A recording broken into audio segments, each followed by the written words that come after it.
Why was the Attitude Era successful? The Attitude Era was successful for many reasons, primarily the absolute freedom it offered. Wrestlers could do anything, but within limits. This contrasts sharply with the current situation, where there are absolute instructions making it difficult for wrestlers to do whatever they want. That era was spontaneous and natural, with some drawbacks, but it was a historic and successful period. It offered great freedom, which is why it was so successful.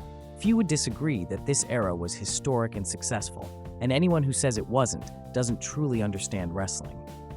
The Attitude Era completely changed the history of wrestling. I won't talk about WCW, but only WWE. It created new and distinctive talents and names, ushering in a historic era. They created legendary stars like The Rock, Steve Austin, and The Undertaker. This historic era is etched in wrestling history.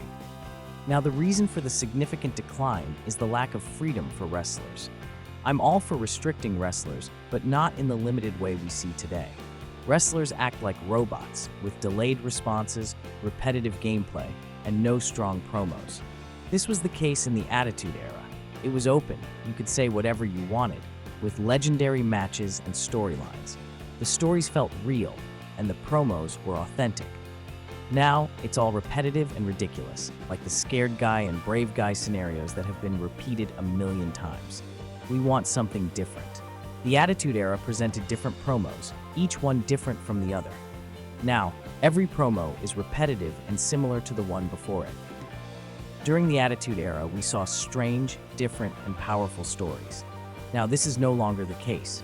Therefore, the Attitude Era was different and historic, and it will be recorded in history. Honestly, this era will not be forgotten by history. It was a legendary era in every sense of the word. Now, even new stars are few and far between, always relying on the old stars. The Attitude Era took the boldness and presented new stars and talents. This is the boldness that the current management lacks. The Attitude Era was a historic period. Even though it was only one weekly show, it was truly historic. Now that's no longer the case. There are 2 weekly shows, and each one is worse than the last. So they shouldn't just copy the Attitude Era, but work with the same mindset and follow the same methods to create historic periods in wrestling. You have to work with boldness, freedom, and creativity.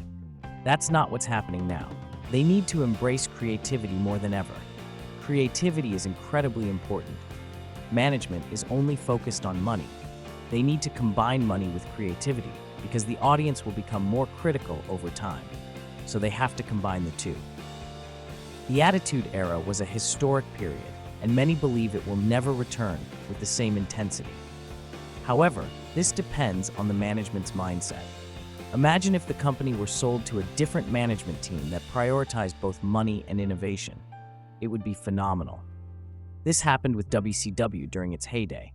This is currently lacking in WWE because they seem solely focused on profit, which is a huge risk, and they may pay the price in the future. They must revive the Attitude Era in a different way, not exactly the same, but one that combines creativity, boldness, and freedom. This is something that simply doesn't exist now. This era created legends that history will remember forever. Now, WWE can't create legends of the same caliber. That's no longer the case. They only rely on veteran wrestlers. There aren't any new wrestlers, and even if there were, they wouldn't be of the same quality. This is a negative thing.